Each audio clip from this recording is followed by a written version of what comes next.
Hey y'all, this is Don, aka the Inactive Nanny, coming to you guys live and in living color from Inactive Nanny's world, where love and play are interacting.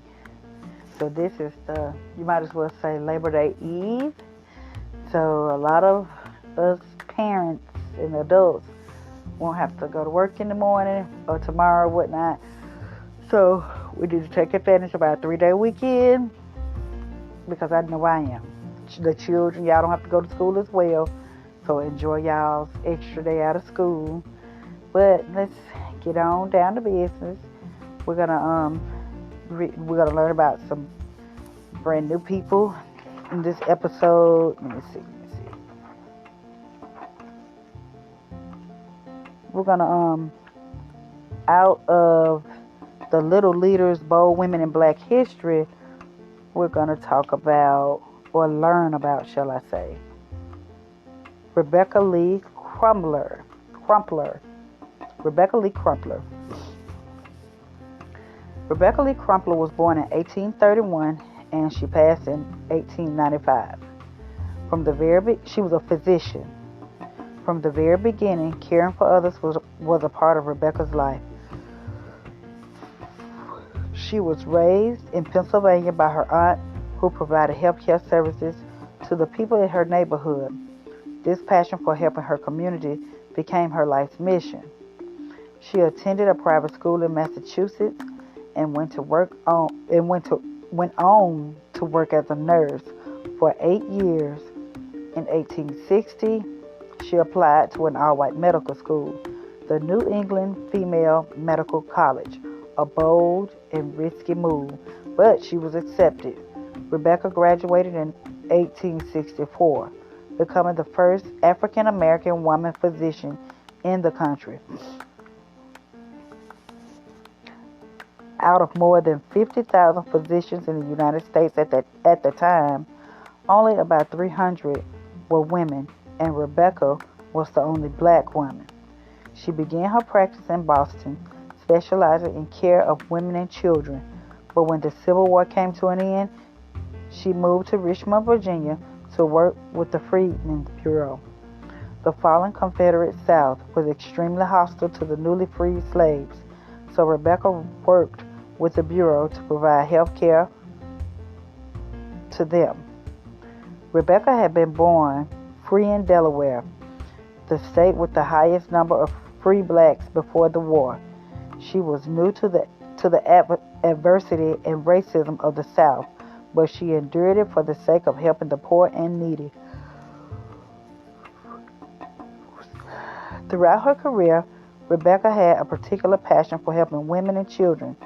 In 1883, she published a 2-part text titled A Book of Medical Discourses.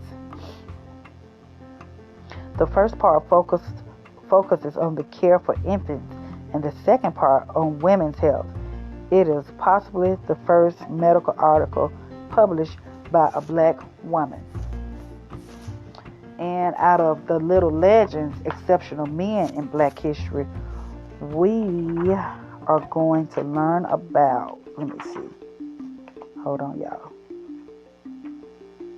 We're going to learn about Bass Reeves. Bass Reeves. Let me find his page. Okay, here we go. Bass Reeves, he was born in 1838 and he died in 1910. He was a deputy U.S. Marshal. Bass was born enslaved in Arkansas. As a boy, he was made a personal servant to Colonel George Reeves, who allowed Bass to learn to use a shotgun. Bass was so skilled that he even excelled in turkey shooting competitions. When people saw how good he was, they barred him from competing. Bass understood that as an enslaved person, there was no winning for him. George took Bass with him to fight for the Confederacy in the Civil War. Bass was able to escape to Indian Territory, present-day Oklahoma. He hid until the end of the war. learning the languages and customs of the Seminole, Cherokee, and Creek peoples. It really was, in the Wild West, a lawless land for miles around. Since tribal courts had no jurisdiction over U.S. citizens, many criminals crossed into Indian territory to hide out.